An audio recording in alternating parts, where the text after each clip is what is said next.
Une tautologie est une affirmation qui répète la même idée en utilisant des mots différents, ce qui entraîne une redondance. Dans le langage courant, les tautologies se produisent lorsque le même concept est exprimé plusieurs fois dans une phrase, souvent inutilement. Par exemple, dire cadeau gratuit est tautologique, car les cadeaux sont intrinsèquement gratuits, ce qui rend l'adjectif redondant.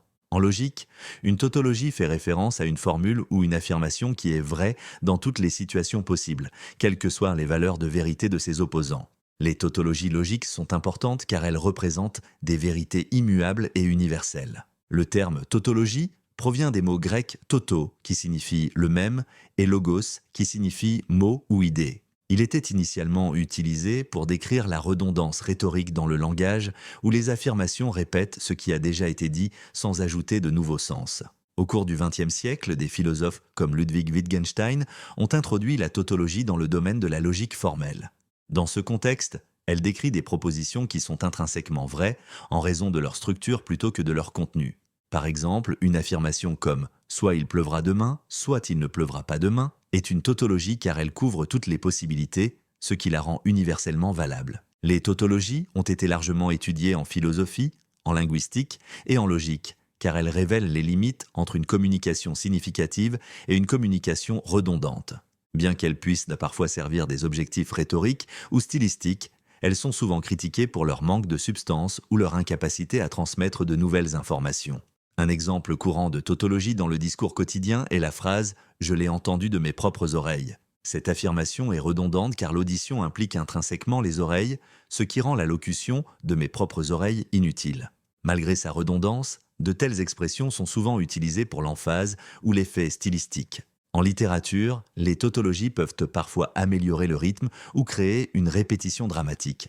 Par exemple, William Shakespeare a fréquemment employé des structures tautologiques pour un impact dramatique. Cependant, dans l'écriture moderne, elles sont généralement considérées comme nuisant à la clarté et à la concision. En logique, les tautologies sont des formules qui sont vraies dans toutes les interprétations possibles. Un exemple classique est « il pleut ou il ne pleut pas ». Cette affirmation est toujours vraie car elle englobe tous les scénarios possibles. Soit il pleut, soit il ne pleut pas.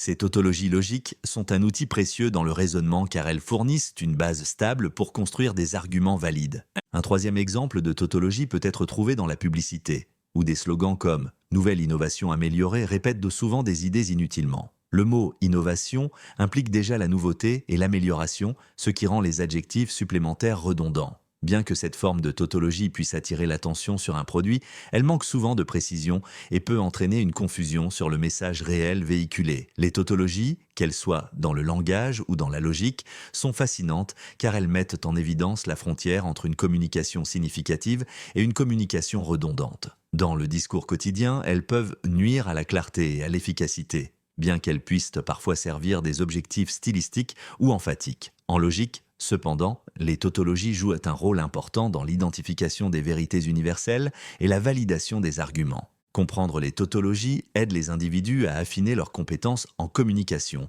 en s'assurant que leur langage est clair, concis et ciblé. De plus, reconnaître les tautologies permet d'apprécier plus profondément leur rôle dans la rhétorique et le raisonnement, offrant des aperçus précieux sur l'art de l'expression efficace.